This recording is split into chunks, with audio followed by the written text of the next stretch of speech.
बिस्मिल्लाहिर्रहमानिर्रहीम।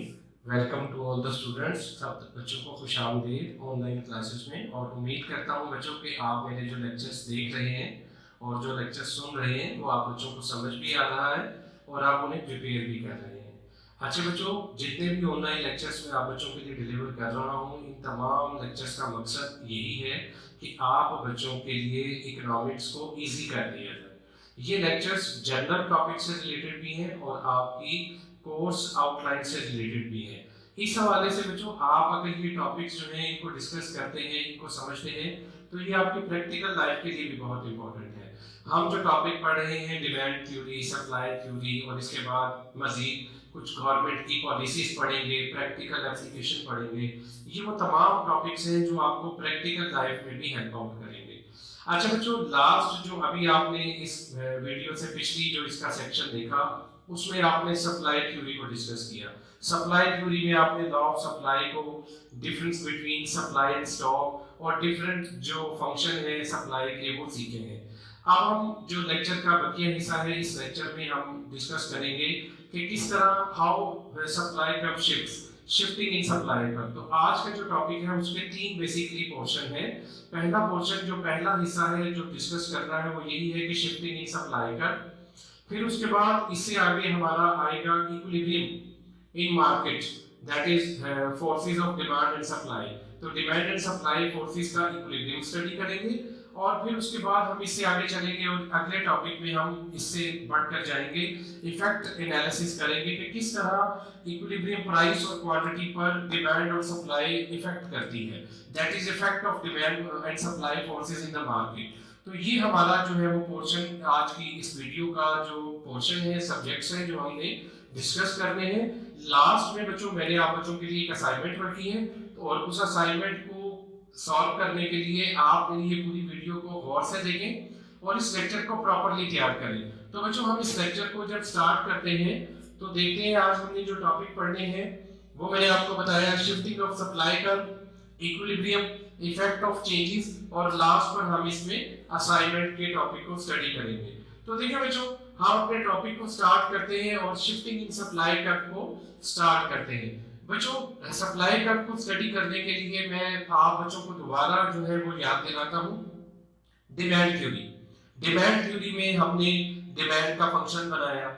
उस डिमांड के फंक्शन में जब हमने बाकी तमाम फैक्टर्स को कांस्टेंट किया, तो लास्ट फैक्टर हमारा जो निकला वो हमने दो वेरिएबल का रिलेशन निकाला, N inverse relation between demand and price, कि जब प्राइस बढ़ती है तो डिमांड कम होती है। ये याद करवाने का मकसद ये था कि उसमें भी हमने शिफ्टिंग इन डिमांड पढ़ा था। तो सेम टॉपिक अगर आप वो वीडियो याद कर लें, उस वीडियो को देख लें, तो जो फैक्टर्स डिमांड को जिस तरह हमने शिफ्ट किया था, बिल्कुल उसी तरीके से हम सप्लाई की शिफ्टिंग भी कर सकते हैं। सप्लाई कर्व की शिफ्टिंग होती है, सेम डेफिनेशन है, सेम एलिमेंट्स हैं, सिर्फ फर्क क्या है, डिमांड थ्योरी में demand was a function of price inverse relation था। अभी जो मैंने आपको इससे पिछला लेक्चर दिया उसमें सप्लाई थ्योरी पढ़ाई और उसमें हमने लास्ट में क्या लिखा था, supply is a function of price और पॉजिटिव रिलेशन निकाला। तो इस बात को ध्यान में रखते हुए हम शिफ्टिंग इन सप्लाई निकालेंगे। तो बच्चों देखें, जो शिफ्टिंग इन सप्लाई है उसमें मैंने कुछ चीजें लिखी हैं। हमें सबसे पहले जो डिफरेंस आना चाहिए वो आना चाहिए quantity supply and supply of commodity में। यानी दो चीजों का जो डिफरेंस है वो हमें लाजमी आना चाहिए। एक होता है क्वांटिटी सप्लाई, एक होती है सप्लाई टोटल। इन दोनों में जब बच्चों आपको डिफरेंस आ जाएगा तो आपको शिफ्टिंग समझ आ जाएगी। क्वांटिटी सप्लाई से मुराद सप्लाई का, टोटल सप्लाई का, टोटल प्रोडक्शन का वो हिस्सा होता है जो मार्केट में एक पर्टिकुलर प्राइस पर बेचने के लिए अवेलेबल होता है, जो मार्केट में सेलर मार्केट में सेल करने के लिए भेज देते हैं, नोन एज क्वांटिटी सप्लाई। फर्ज करें कि 400 पैदावार में से 200 प्रोडक्शन जो है उसकी आउटपुट का 200 जो सप्लाई है वो आपने मार्केट में एक पर्टिकुलर प्राइस, फर्ज करें 10 कीमत पर सेल करने के लिए भेज दी। तो जो मार्केट में अवेलेबल पर सेल है उसे क्वांटिटी सप्लाई बोलते हैं। देखिए बच्चों, टोटल आउटपुट कितनी है हमारे पास,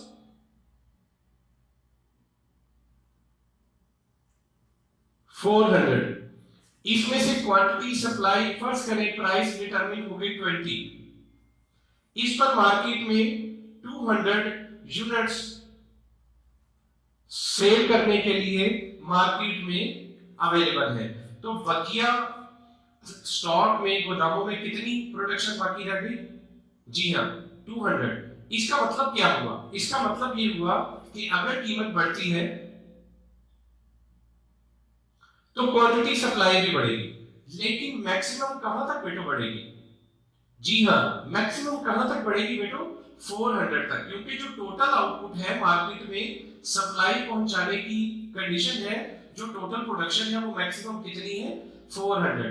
तो देखिए बच्चों, कीमत बढ़ने से टोटल प्रोडक्शन का ही हिस्सा क्वांटिटी सप्लाई की शक्ल में कम ज्यादा होता है, लेकिन सप्लाई से मुराद ओवरऑल प्रोडक्शन है। अगर आपकी प्रोडक्शन कुछ फैक्टर्स की वजह से 400 से बढ़कर 800 हो जाए, तो ये जो इजाफा है, ये इजाफा कीमत की वजह से नहीं है, ये मुल्क की प्रोडक्शन में इजाफा हुआ है। ये किस तरह इजाफा हुआ है बेटो? इन चीजों के इजाफे को हम ये नाम देते हैं कि फर्ज करें मुल्क में रिसोर्सेज बढ़ गए, लेबर ने नई टेक्निक्स लगाई जिसकी वजह से पैदावार, मशीन नई लगा दी, आपने टेक्नोलॉजी न्यू यूज कर ली, तो प्रोडक्शन 400 से बढ़कर 800 हो गई। तो अब मार्केट में आप मुख्तलिफ कीमतों पर कितनी क्वांटिटी बेचने के लिए जो है आपके पास अवेलेबल है? 800। तो ये जो इजाफा है इसे सप्लाई का नाम देते हैं, that is shifting of production function. इसमें पूरा प्रोडक्शन फंक्शन शिफ्ट हो गया, आपकी प्रोडक्शन 400 से बढ़कर 800 पर चली गई। जबकि क्वांटिटी सप्लाई में जो अवेलेबल रिसोर्सेज होते हैं कीमत की वजह से वो भी कम होते रहते हैं और ज्यादा होते रहते हैं। तो ये चीज मैंने यहाँ पर जो है वो मेंशन की है, जिसे मैं आप बच्चों को डिस्कस करता हूँ और इसे आपको समझाता हूँ। देखिए बच्चों, कहता है if there is a change in price and it causes change in supply the market, it is called change in quantity supply and it also called extension and contraction of supply। अगर तो price कम ज्यादा होने की वजह से, सिर्फ और सिर्फ प्राइस कम ज्यादा होने की वजह से मार्केट में क्वांटिटी सप्लाई कम या ज्यादा हुई है, तो हम इसको एक्सटेंशन और कॉन्ट्रैक्शन का नाम देते हैं। लेकिन अगर अदर फैक्टर प्राइस के अलावा प्रोडक्शन फंक्शन ही चेंज हो जाए, प्रोडक्शन फंक्शन चेंज होने का मतलब है टेक्निक ऑफ प्रोडक्शन चेंज हो जाए, टेक्नोलॉजी चेंज हो जाए, लेबर ज्यादा लगा दी जाए, नई इंडस्ट्रीज लगा दी जाए, न्यू इन्वेस्टमेंट आ जाए और प्रोडक्शन ही बढ़ जाए, तो उसको ओवरऑल इंक्रीज इन सप्लाई बोलते हैं। और यही डिफरेंस मैंने आप बच्चों को चेंज इन सप्लाई में सिखाना है और इसे हम जो है वो वन बाय वन करते हैं। सबसे पहले हम देखते हैं एक्सटेंशन एंड कॉन्ट्रैक्शन क्या है। तो देखिए बच्चों, एक्सटेंशन इन सप्लाई कहता है if there is an increase in price, price बढ़ी, सप्लाई भी क्या हो जाएगी बच्चों? बढ़ जाएगी। लॉ ऑफ सप्लाई यही पढ़ा था, लॉ ऑफ सप्लाई का दूसरा नाम एक्सटेंशन एंड कॉन्ट्रैक्शन ही है। लॉ ऑफ डिमांड में भी मैंने सेम वर्ड यूज किए थे बेटो, लॉ ऑफ सप्लाई का ही दूसरा नाम एक्सटेंशन एंड कॉन्ट्रैक्शन है। एक्सटेंशन का मतलब होता है ज्यादा होना, अगर कीमत बढ़ने पर सप्लाई बढ़े तो हम इसे क्या नाम दे देते हैं बेटो? Extension in supply. और अगर कीमत कम होने की वजह से सप्लाई बेटो कम हो जाए तो हम इसको किस चीज का नाम दे देते हैं? Contraction in supply. तो बेटो क्या मतलब हुआ? हमने लॉ ऑफ डिमांड को जो दो लॉ ऑफ सप्लाई को दो तरह जो एक्सप्लेन किया, आधा हाफ हाफ एक्सप्लेन कर दें तो एक को कॉन्ट्रैक्शन बोलते हैं और एक को एक्सटेंशन बोलते हैं। यहाँ ये बात काबिल जिक्र है, काबिल गौर है कि सप्लाई चेंज होने की वजह क्या है, सप्लाई चेंज होने वाला वेरिएबल कौन सा है। तो बेटो सप्लाई चेंज होने वाला वेरिएबल मेरे बेटो कौन सा है? प्राइस है। तो जब प्राइस की वजह से सप्लाई चेंज हो तो मेरे बेटो उसको क्या बोलते हैं? Extension and contraction. तो उम्मीद करता हूं बच्चों ये बात आपको समझ आई होगी कि एक्सटेंशन और कॉन्ट्रैक्शन में पहले प्राइस चेंज होती है फिर सप्लाई चेंज होती है। अब यही बात मैं आपको एक टेबल और डायग्राम की मदद से भी दिखाता हूं। तो देखिए बच्चों, आप इस टेबल को जरा फोकस करें और इस टेबल को देखें।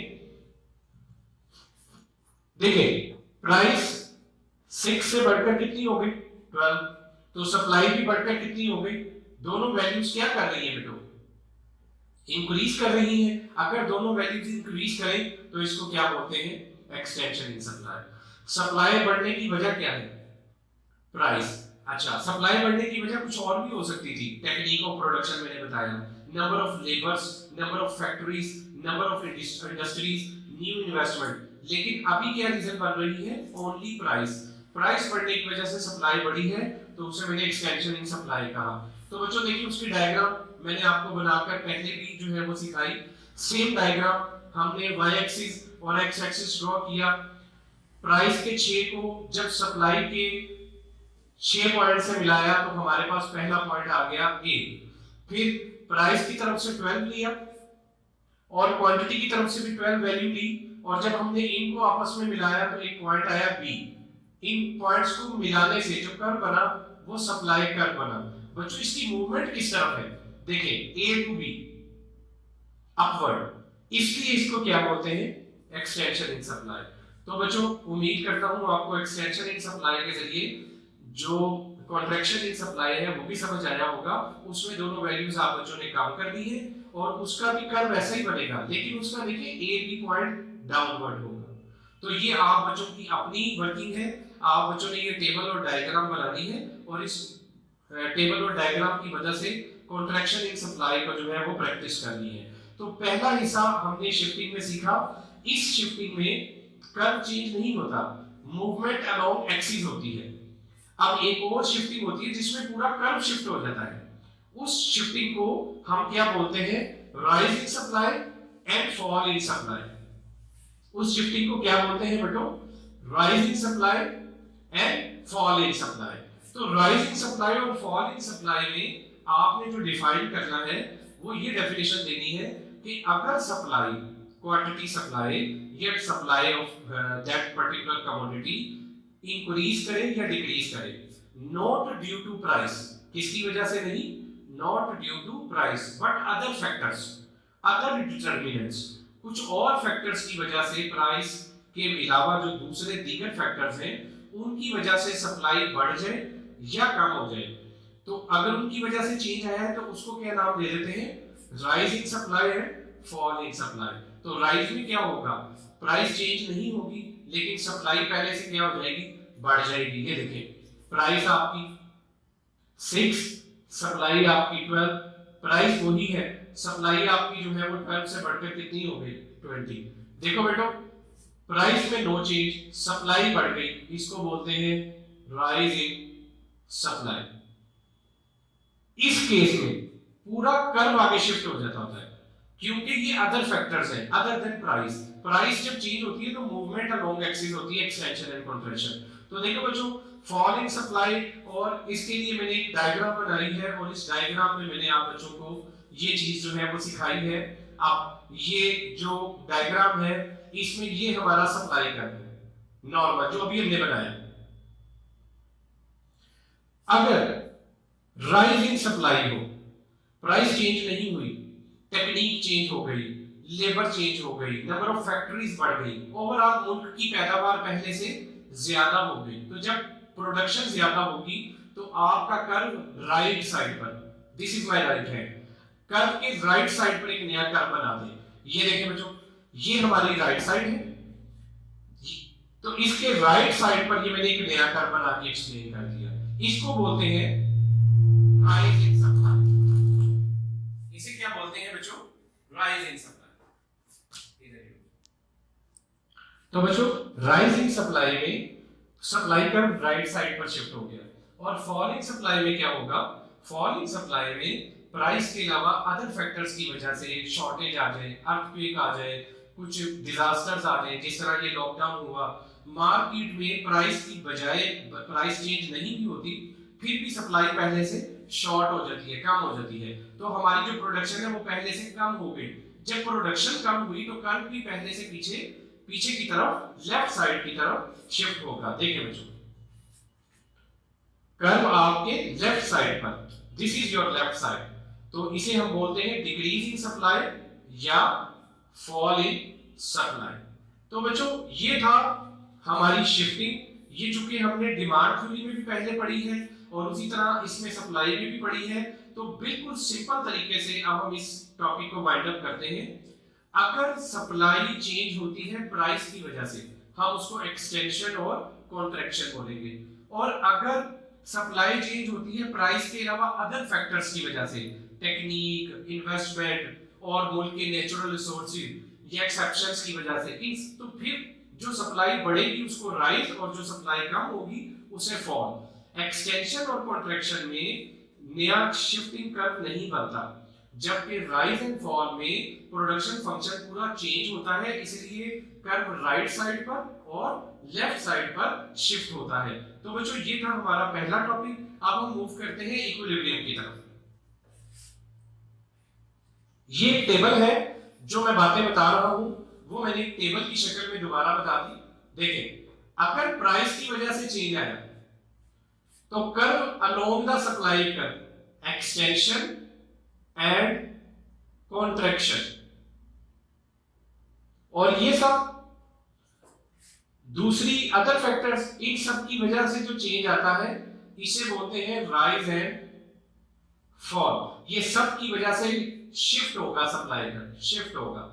शिफ्टिंग राइटवर्ड भी हो सकती है और लेफ्टवर्ड भी। अगर सप्लाई बढ़ी है तो राइट साइड पर कर्व बनाते हैं पॉजिटिव, और अगर आपकी शॉर्टेज हुई है, सप्लाई कम हुई है, तो कर्व को लेफ्ट साइड पर बनाते हैं। तो ले बच्चों, इससे आगे चलते हैं और अब हम देखते हैं मार्केट इक्विलिब्रियम क्या होता है, जिसे अब हम डिस्कस करेंगे।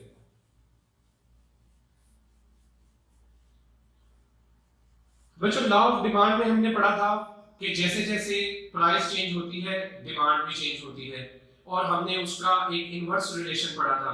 फिर इसी तरह हमने लॉ ऑफ सप्लाई में पढ़ा कि सप्लाई भी प्राइस की वजह से चेंज होती है, लेकिन उसका कौन सा रिलेशन पढ़ा? पॉजिटिव रिलेशन पढ़ा, this one, law of demand. Price बढ़ी, डिमांड कम हो गई, प्राइस कम हुई, डिमांड बढ़ गई। लॉ ऑफ सप्लाई, प्राइस बढ़ी तो सप्लाई भी क्या हो गई? बढ़ गई। प्राइस कम हुई, सप्लाई भी क्या हो गई? कम हो गई। Positive relation, inverse relation. बच्चों, ये दोनों प्राइस के साथ ऑपोजिट डायरेक्शन में मूव करते हैं। अगर डिमांड बढ़ रही होती है तो सप्लाई कम हो रही होती है। कोई एक ऐसा पॉइंट आता है, कोई एक ऐसी मार्केट की सिचुएशन आती है जहां डिमांड और सप्लाई दोनों आपस में बैलेंस हो जाते हैं, इक्वल हो जाते हैं। उस पॉइंट को जहां डिमांड और सप्लाई ऑपोजिट डायरेक्शन में मूव करते करते आपस में बराबर हो जाते हैं, उस पॉइंट को हम इक्विलिब्रियम ऑफ द मार्केट का नाम देते हैं या मार्केट इक्विलिब्रियम का नाम देते हैं। और जिस प्राइस पर डिमांड और सप्लाई इक्वल हो गए उसे हमने इक्विलिब्रियम प्राइस का नाम दे दिया, और जो भी क्वांटिटी इक्विलिब्रियम के वक्त प्रिवेल कर रही होती है उसे हम इक्विलिब्रियम क्वांटिटी का नाम दे देते हैं। तो बच्चों, इक्विलिब्रियम बनाने का तरीका, इक्विलिब्रियम कैसे शो करना है वो मैं आपको करवाता हूं, लेकिन हमने पढ़ा ये कि जब डिमांड और सप्लाई फोर्सेस ऑपोजिट डायरेक्शन में मूव करती हैं तो किसी एक पर्टिकुलर प्राइस पर डिमांड और सप्लाई आपस में इक्वल हो जाती है। उस स्टेज को, उस पॉइंट को मार्केट इक्विलिब्रियम बोलते हैं, उस प्राइस को इक्विलिब्रियम प्राइस बोलते हैं, और वो क्वांटिटी जिस पर डिमांड और सप्लाई इक्वल होता है उस क्वांटिटी को हम कौन सी क्वांटिटी बोलते हैं बेटो? इक्विलिब्रियम क्वांटिटी बोलते हैं। नेक्स्ट स्लाइड्स में ये तमाम चीजें जो हैं ये मैंने मुख्तलिफ तरीकों से एक्सप्लेन की है। ये देखें बच्चों, मैंने आपको इक्विलिब्रियम प्राइस अभी बताया, इक्विलिब्रियम क्वांटिटी बताया कि जहां पर डिमांड सप्लाई के इक्वल होगा उस प्राइस को जो है हम इस तरह भी लिख सकते हैं, a price where demand and supply both are equal, इसे इक्विलिब्रियम प्राइस बोलते हैं। और इस क्वांटिटी को इक्विलिब्रियम क्वांटिटी बोलते हैं। तो देखें बच्चों, अगर ये यही चीज एक टेबल से रिप्रेजेंट करनी हो तो मैंने एक टेबल में भी यही बात रिप्रेजेंट की है। देखिए बच्चों,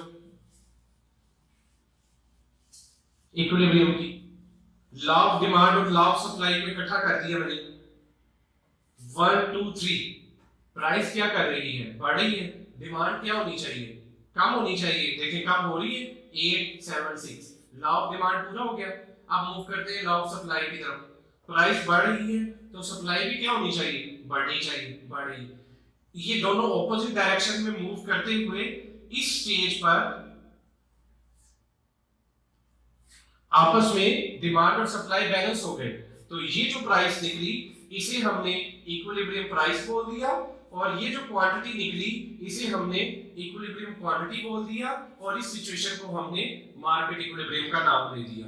तो बच्चों, market equilibrium is nothing just the equilibrium or a balance between demand and supply है. A price where demand and supply are equal are called market equilibrium. तो बच्चों इसी चीज को जो है डायग्राम में रिप्रेजेंट करना हो तो जैसे आपने लॉ ऑफ डिमांड की डायग्राम बनाई थी और लॉ ऑफ सप्लाई की डायग्राम बनाई थी, दोनों को मिलाएंगे तो किसी एक पॉइंट पर वो दोनों मिल जाएंगे, बराबर होंगे, वही मार्केट का इक्विलिब्रियम होगा, वो मैंने ये बनाई है.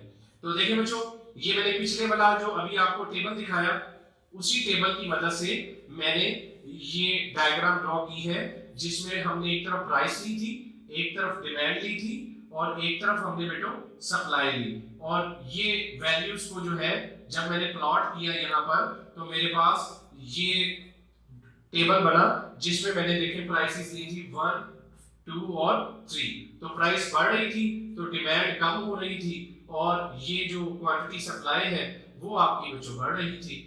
ये वो पॉइंट आया था जिस पर क्वांटिटी डिमांड और क्वांटिटी सप्लाई दोनों आपस में इक्वल हुई. तो बच्चों इसी चीज को जब मैंने डायग्राम की शक्ल में रिप्रेजेंट किया तो हमने इस जो है ये इक्विलिब्रियम स्टेज पॉइंट हासिल की. और जो इक्विलिब्रियम है वो उसी स्टेज पर है जहां पर प्राइस मार्केट में कितनी है 2 और मार्केट में डिमांड और सप्लाई कितनी है बच्चों 7 है. अगर ये बच्चों आप लोगों को डायग्राम बनाने में परेशानी हो तो आप मेरे से डिस्कस कर सकते हैं. मैं आपको थोड़ा सा इसका आइडिया दे देता हूं ताकि जब आप ये डायग्राम बनाएं तो बनाते हुए आपको परेशानी ना हो. आपने क्या करना है, आपने जस्ट सिंपल एक सिनेरियो फॉलो करना है जैसा सिनेरियो हमने पहले लॉ ऑफ डिमांड और लॉ ऑफ सप्लाई में फॉलो किया था. Look at this, y axis and x axis. यहां हमने प्राइस लिखी थी, यहां हमने क्वांटिटी डिमांडेड और आप साथ क्या लिख दें क्वांटिटी सप्लाई. आपकी प्राइस मैक्सिमम 3 तक जा रही है और आपकी जो सप्लाई है वो मैक्सिमम हमें जो चाहिए वो 8 तक चाहिए. आप ज्यादा भी लेना चाहें तो आप उसको लिख सकते हैं 1, 2, 3, 4, 5, 6, 7 एंड 8. तो बच्चों हम इसको ड्रॉ करते हैं. टेबल आपके सामने है, टेबल आप जरा ये देखते जाएं ताकि आप बच्चों को बनाने में आसानी हो. पहले 1 को मिलाएं किससे 8 से, 2 को 7 से और 3 को 6 से. तो देखिए बच्चों यहां से 1, यहां से 8, ये पॉइंट आ गया. इसी तरह 2 जब आप 7 से ज्वाइन करवाएंगे तो ये दूसरा पॉइंट आ गया. नेम देते थे. 3 को 6 से मिला दें. तो बच्चों इस तरह आपके पास डिमांड का कर्व आ जाएगा लाइक दिस. फिर आप इसी तरह सप्लाई का कर्व बनाएंगे. सप्लाई के कर्व में 1 को किससे मिलाना पड़ेगा 6 से. लुक एट दिस, ये पॉइंट आ गया. 2 को 7 से मिलाएंगे और जब 3 को 8 से मिलाएंगे तो वो तकरीबन यहां करके पॉइंट बनेंगे A डैश B और C. तो देखिए बच्चों एक ही पॉइंट ऐसा है जिसे हम E का नाम दे देते हैं जहां पर आपकी 2 प्राइस है और डिमांड और सप्लाई दोनों 6 है. तो यही इक्विलिब्रियम मैंने यहां पर आपको रिप्रेजेंट किया डिमांड और सप्लाई के इक्विलिब्रियम से. तो इस तरह हमने इक्विलिब्रियम देखा कि मार्केट में इक्विलिब्रियम किस तरह होता है. वो प्राइस जिस पर डिमांड और सप्लाई दोनों आपस में इक्वल हो जाए उसे मार्केट इक्विलिब्रियम का नाम दिया जाता है. तो बच्चों ये आप बच्चे कोई अपनी तरफ से कोई टेबल लेंगे और उस टेबल को लेकर उसमें अपनी तरफ से कुछ वैल्यूज इस तरह के लगाएंगे, इक्विलिब्रियम पॉइंट निकालेंगे, इक्विलिब्रियम प्राइस बनाएंगे और इक्विलिब्रियम क्वांटिटी और सप्लाई को आपने जो है वो मैक्सिमम कर देना है. तो बच्चों ये एक्सप्लेन करने के बाद अब हम मूव करते हैं अपने लास्ट इस वीडियो के पोर्शन की तरफ जिसमें हम बताएंगे कि ये जो इक्विलिब्रियम है ये हमेशा इस तरह नहीं रहता जो हमने इक्विलिब्रियम पढ़ा है.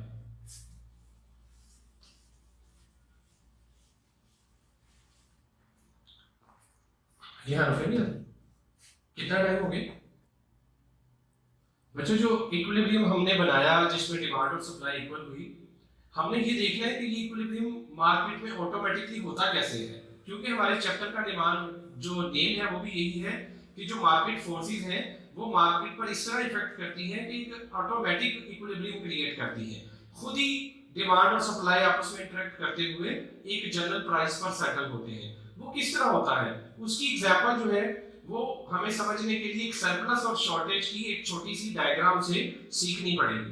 देखिए बच्चों ये मार्केट का इक्विलिब्रियम है जो हमने जनरली बनाया और ये मार्केट का वही इक्विलिब्रियम है जो मैंने अभी आपको यहाँ इक्विलिब्रियम सप्लाई डिमांड प्राइस और क्वांटिटी पर बना कर दिया. देखो बेटो फर्स्ट करें मार्केट में प्राइस प्रिवेल कर रही थी 2.5, अगर मार्केट में प्राइस प्रिवेल कर रही है 2.5 तो उस प्राइस पर क्या सिनेरियो मार्केट में अवेलेबल है? Look at this one and this one. यहां स्टेज क्या है? डिमांड कम है, सप्लाई ज्यादा है, जिसको हमने किस चीज का नाम दे दिया? सरप्लस का। तो सरप्लस की डेफिनेशन क्या बनी? अगर मार्केट में डिमांड के मुकाबले में कमोडिटी की, गुड्स की सप्लाई ज्यादा हो तो उसको किस चीज का नाम दे देते हैं? सरप्लस का नाम दे देते हैं। सरप्लस का नतीजा क्या निकलेगा? मार्केट में सप्लाई मौजूद है, डिमांड मौजूद नहीं है। जब एक चीज मार्केट में मौजूद होगी तो प्रोड्यूसर मजीद उसको प्रोड्यूस करने से पहले क्या करना चाहेगा? अपनी कमोडिटी को सेल करना चाहेगा, तो उसे मजबूरन उसकी कीमत पहले से कम करनी पड़ेगी, रिड्यूस करनी पड़ेगी, और कीमत कम होते होते होते वो दोनों उस स्टेज पर पहुंचेंगे जब थोड़ी कीमत कम होगी तो ऑटोमेटिकली डिमांड भी बढ़ेगी और सप्लाई जो है वो रिड्यूस होगी। तो जब ये चेंज होते होते इस पॉइंट पर आएंगे जहां पर ये दोनों इक्विलिब्रियम टेक प्लेस करेंगे। बिल्कुल इसी तरीके से अगर मार्केट में शॉर्टेज हो तो क्या होगा?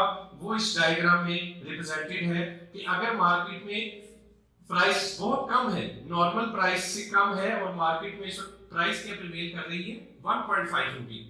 1.5 रुपी पर मार्केट में इतनी कम प्राइस है कि सेलर जो है वो अपनी प्रोडक्ट बनाने के लिए तैयार नहीं है, वो प्रोडक्शन कर रहा है इस पॉइंट तक, जबकि मार्केट में डिमांड कहां तक है? डिमांड के कर्व पे देखिए, ये सप्लाई का है, इसलिए ये सप्लाई को रिप्रेजेंट कर रहा है पॉइंट, और ये डिमांड को रिप्रेजेंट कर रहा है।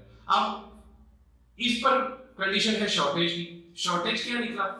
जब मार्केट में सप्लाई कम हो और डिमांड ज्यादा हो तो हम उसे शॉर्टेज का नाम देते हैं। इस शॉर्टेज का नतीजा ये निकलेगा कि सप्लायर जो है वो जब मार्केट में अपनी प्रोडक्शन नहीं बेच रहा लेकिन डिमांड ज्यादा है, तो इससे उन लोगों को कीमत बढ़ाने पर भी आसानी होगी, सप्लायर को, प्रोड्यूसर को, वो उस प्रोडक्ट की कीमत बढ़ाकर बेचेगा, और वो लोगों को बेचेगा जो बढ़ी हुई कीमत पर भी खरीदने के लिए एग्री करते हैं। क्योंकि हमने क्वांटिटी डिमांड की डेफिनेशन ये पढ़ी थी कि वो बायर जो एक मखसूस कीमत पर चीज को खरीदने के लिए तैयार है। तो जब कीमत बढ़ेगी तो उसका नतीजा ये निकलेगा कि ऑटोमेटिकली थोड़ी बहुत सप्लाई में भी इजाफा होगा और डिमांड भी वापस शिफ्ट करेगी, और इक्विलिब्रियम फिर उसी पॉइंट पर होगा जो हमने बनाया 2 पॉइंट पर, जिस पर डिमांड और सप्लाई दोनों मिलकर 7 हो गए थे। तो ये इस तरह ऑटोमेटिकली ये इंटरेक्ट करती है डिमांड और सप्लाई की फोर्सेस, और ऑटोमेटिकली जनरेशन से इक्विलिब्रियम टेक प्लेस होता है। तो बच्चों ये हमारा वो इक्विलिब्रियम का टॉपिक था।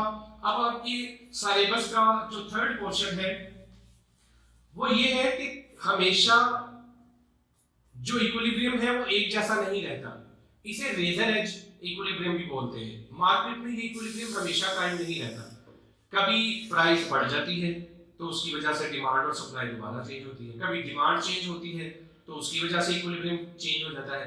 यानी मार्केट के हालात में इन वेरिएबल्स में चेंज आता रहता है। इन्हीं चेंजेस को बोलते हैं 3 steps to analyse changes. How many steps? 3 steps to analyse changes. वो 3 स्टेप क्या है बेटो?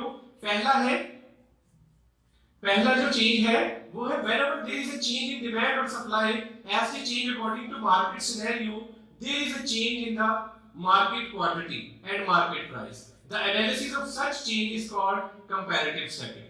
ठीक है? How would the change in demand or supply or maybe both affect the market price and quantity? It can be analyzed into 3 steps. बच्चों मेरा ये definition या इसको बताने का मकसद ये था कि हम हमेशा एक ऐसी सिचुएशन पर नहीं रहते। आजकल के जो हालात हैं इसमें देखें, फौरी तौर पर डिमांड तो बड़ी चीज होगी लेकिन सप्लाई क्या हो गई? शॉर्ट हो गई, तो प्राइसेस पर इफेक्ट पड़ेगा। इसी चेंजेस को बोलते हैं इफेक्ट और analysing the changes on market and demand forces. तो बच्चों इस चीज को देखने के लिए हम जो 3 स्टेप्स हैं, नंबर 1 देखते हैं। पहला स्टेप ये देखना है आपने कि जो रीजन बनी, जैसे आजकल कोरोना वायरस है, इसकी वजह से आपका डिमांड कर्व शिफ्ट होगा, सप्लाई कर्व शिफ्ट होगा, या दोनों कर्व शिफ्ट होंगे। ठीक हो गया बच्चों? हमने ये देखना है कि जो रीजन बनी उसकी वजह से डिमांड शिफ्ट होगी, सप्लाई शिफ्ट होगी, या दोनों शिफ्ट होंगी, चेंज होगी। नंबर 2 हमने ये देखना है कि डायरेक्शन क्या है शिफ्टिंग की। डिमांड राइट साइड पर शिफ्ट हुई है, बढ़ी है या कम हुई है, सप्लाई बढ़ी है या कम हुई है। यानी एक इफेक्ट देखेंगे, मिसाल के तौर पर कोरोना वायरस आ गया, इसकी वजह से देखेंगे डिमांड साइड पर इफेक्ट पड़ा है या सप्लाई साइड पर इफेक्ट पड़ा है। फर्ज करें दोनों चीजों पर इफेक्ट पड़ा, सप्लाई कम हो गई और डिमांड पहले से क्या हो गई, ज्यादा हो गई, तो ये दोनों चीजें पूरी हो गई। तीसरा हम ये देखेंगे कि इस इफेक्ट की वजह से इक्विलिब्रियम प्राइस पर क्या इफेक्ट पड़ा और उसकी क्वांटिटी पर क्या इफेक्ट पड़ा। इस चीज को एनालिसिस करना ही 3 स्टेप जो है वो कहलाते हैं। तो पहला सिनेरियो मैं आपको करवाऊंगा, बाकी 2 सिनेरियो आप खुद करेंगे। ये आपका केस स्टडी है, यही आपके सीखने की चीज है। इसी चीज को सिखाने के लिए मैंने पहले आपको सप्लाई की शिफ्टिंग फिर इक्विलिब्रियम सिखाया, क्योंकि मैं आपको इफेक्ट ऑफ चेंजेस सिखाना चाहता था। तो देखिए बच्चों, सिनेरियो देखिए, suppose weather is hot, how would this event the market for cold drinks? गर्म मौसम की वजह से या रमजान की वजह से कोल्ड ड्रिंक की जो ओवरऑल प्रोडक्शन है उस पर क्या इफेक्ट पड़ेगा। अब आपने ये इम्पैक्ट बताना है। तो बच्चों सबसे पहला हम देखेंगे सप्लाई साइड। आपने लिखना है नो चेंज। क्यों? मौसम गर्म होने की वजह से जो डिमांड है कोल्ड ड्रिंक्स की, बायर्स की डिमांड में चेंज आना है, लोग डिमांड बढ़ाएंगे कि हमें ज्यादा चाहिए। अभी जब आप डिमांड की बात करेंगे तो प्रोड्यूसर क्या सोचता है, हमने वो नहीं देखना। जब हम सप्लाई की बात करेंगे तो बायर क्या सोच रहा है, वो एक्शन और रिएक्शन करते हैं। डिमांड बढ़ेगी तो सप्लाई बढ़ेगी, वो सोच पर सप्लाई नहीं बढ़ाएगा कि मौसम गर्म है तो डिमांड बढ़ सकती है तो मैं पहले ही बढ़ा दूं। वो इस सोच से ज्यादा इस चीज को फोकस करता है कि पहले एक्शन हो, डिमांड बढ़े तो मैं सप्लाई बढ़ाऊं। तो अभी वक्ती तौर पर इस इंपैक्ट का सप्लाई साइड पर कोई इफेक्ट नहीं पड़ेगा। डिमांड साइड पर क्या इफेक्ट पड़ेगा बच्चों बताएं। डिमांड साइड पर ये इंपैक्ट पड़ेगा कि डिमांड जो है वो क्या कर जाएगी बच्चों, राइज कर जाएगी, बढ़ जाएगी मौसम की वजह से। किसकी वजह से? मौसम की वजह से, प्राइस की वजह से नहीं। इसलिए मैंने इसको राइज लिखा है, एक्सटेंशन नहीं लिखा। अगर प्राइस की वजह से करती तो मैं एक्सटेंशन लिख देता। मैंने पढ़ाया राइजिंग सप्लाई या राइजिंग डिमांड क्या होती है, प्राइस के अलावा अदर फैक्टर की वजह से डिमांड या सप्लाई का बढ़ना। तो इसमें सप्लाई चेंज नहीं हुई, सिर्फ क्या चीज बढ़ेगी, डिमांड बढ़ेगी। अब हम देखते हैं डायग्राम में, इक्विलिब्रियम बनाएंगे और उस पर सप्लाई को चेंज नहीं करेंगे, डिमांड को राइट साइड पर बढ़ाकर देखेंगे प्राइस पर इंपैक्ट क्या पड़ा, वो मैं यहां पर लिख दूंगा, इंपैक्ट ऑन प्राइस। तो वो मैं अभी नहीं लिखूंगा, पहले हम बनाकर देखेंगे। ये देखिए, लुक एट दिस बच्चों, देखें सबसे पहले इक्विलिब्रियम ढूंढे। ये आपका इक्विलिब्रियम, ये आपकी सप्लाई कर, ये आपका डिमांड कर। हमने अभी पढ़ा कि जो कोल्ड ड्रिंक का इंपैक्ट है वो डिमांड को पड़ेगा और डिमांड बढ़ेगी, तो बढ़ने को राइट साइड पर बनाते। ये देखें मैंने कर किस साइड पर बना दिया, राइट साइड पर। सप्लाई में मैंने क्या लिखा था, नो चेंज, तो देखिए मैंने सप्लाई को चेंज नहीं किया। न्यू इक्विलिब्रियम इस पॉइंट पर बन रहा है। आप देखिए इस पर क्या इंपैक्ट पड़ा, प्राइसेस पहले से बढ़ गई और क्वांटिटी भी आपकी पहले से जो डिमांडेड है वो बढ़ गई। अब सप्लाई इस बढ़ी हुई डिमांड के मुताबिक सप्लाई देगा तो नया इक्विलिब्रियम 2.5 पर पहुंच जाएगा। तो ये पहला इंपैक्ट था जो मैंने आपको सिखाया, और इसी तरह के 2 और एग्जांपल हैं जो आप बच्चों ने खुद करनी है। मैं सिर्फ आपको थोड़ा सा उसके बारे में सिखा देता हूं। केस 2 देखें, केस 2 में क्या है, सपोज अर्थक्वेक और लॉकडाउन टेक्स प्लेस, आजकल के सिनेरियो में लॉकडाउन की, इन हॉट वेदर, और हम हॉट वेदर को निकाल देते हैं यहां से। देखिए बच्चों, लॉकडाउन में क्या इंपैक्ट पड़ेगा कोल्ड ड्रिंक की टोटल प्रोडक्शन पर। जी बच्चों, अभी सिर्फ हम इसको इंपैक्ट करेंगे। तो देखिए पहला इंपैक्ट ये होगा, जो सप्लाई है वो पहले से कम हो जाएगी, डिमांड जो है वो अभी एज इट इज रहेगी सेम, क्योंकि अर्थक्वेक की वजह से प्रोडक्शन यूनिट जो है वो तबाह हुए, या लॉकडाउन की वजह से कारोबार बंद हुए। Number of people, number of लोग जो पहले चीज को डिमांड कर रहे थे वो उतनी ही डिमांड कर रहे थे जितनी पहले कर रहे थे, सिर्फ सप्लाई साइड पहले से शॉर्ट होगी। तो नतीजा ये निकला, सप्लाई कम होगी, डिमांड सेम रहेगी, प्राइस पर क्या इंपैक्ट पड़ेगा वो हम डायग्राम से देखेंगे। ये देखें, देखिए बच्चों, सप्लाई साइड, डिमांड साइड, अब डिमांड पर कोई इफेक्ट नहीं पड़ा, अर्थक्वेक की वजह से, लॉकडाउन की वजह से सप्लाई कम हो गई, कम हुई तो मैंने लेफ्ट साइड पर कर्व बनाया, उससे सप्लाई कम होकर कितनी रह गई 4, कीमत पहले से बढ़ गई। तो बच्चों ये मुख्तलिफ तरह के इंपैक्ट्स हैं जो इक्विलिब्रियम पर पड़ सकते हैं। अब हम तीसरा और आखिरी इंपैक्ट देखते हैं कि वो किस तरह का सिनेरियो है। देखिए बच्चों केस नंबर 3 स्टडी में लिखा, फर्ज करें मौसम भी गर्म है और लॉकडाउन भी आ गया, तो दोनों तरह के इंपैक्ट होंगे। पहला, गर्म मौसम की वजह से डिमांड पहले से क्या हो जाएगी, बढ़ जाएगी, और लॉकडाउन की वजह से सप्लाई पहले से क्या हो जाएगी बच्चों, कम हो जाएगी। अब हम दोनों इंपैक्ट शो करवाएंगे। तो देखें, ये देखें बच्चों, पहला इक्विलिब्रियम ई ढूंढे, ये है नॉर्मल सप्लाई नॉर्मल डिमांड। आप देखें डिमांड बढ़ गई, राइट साइड पर शिफ्ट करें, ये चला गया कर, सप्लाई कम हुई तो यहां की तरफ आ गया कर, नया इक्विलिब्रियम ये बना। इस पॉइंट पर देखें मार्केट में क्वांटिटी बढ़ी और प्राइस भी पहले से क्या हो गई बेटो, P1 से बढ़कर P2 हो गई। तो इसका मतलब ये हुआ कि मुख्तलिफ चेंजेस की वजह से मार्केट में प्राइसेस में ऑटोमेटिकली एडजस्टमेंट होती रहती है। तो उम्मीद करता हूं आपको ये सप्लाई थ्योरी, सप्लाई की शिफ्टिंग, सप्लाई का इक्विलिब्रियम, डिमांड सप्लाई का, और उसके बाद इनकी मुख्तलिफ चेंजेस आपको समझ आई हैं। अब ये बच्चों लास्ट पर मैंने आपके लिए एक असाइनमेंट रखी है, ये असाइनमेंट मैंने आपको मेल भी कर दी और ये मैंने आपकी स्क्रीन पर भी छोड़ दी। आप ये असाइनमेंट को प्रिपेयर करेंगे और इस असाइनमेंट को जब आप तैयार करेंगे तो आपने इसकी डायग्राम्स बनाकर मुझे व्हाट्सएप करना है कि सर ये मैंने डायग्राम बनाई और जिस तरह मैंने केस स्टडी बनाकर आपको दिखाया उसी में आप बताएंगे कि क्या इम्पैक्ट पड़ेगा। तो उम्मीद करता हूँ बच्चों ये सब चीजें आपको समझ आई होंगी और इन चीजों को डिस्कस करें। अगर इसमें फिर भी कोई प्रॉब्लम हो तो आप मुझे बताइए, मैं इंशाअल्लाह अज़ीज़ आपकी प्रॉब्लम जरूर उसको जो है डिस्कस करके रिजॉल्व करेंगे इंशाअल्लाह। Until unless, Allah Hafiz, take care.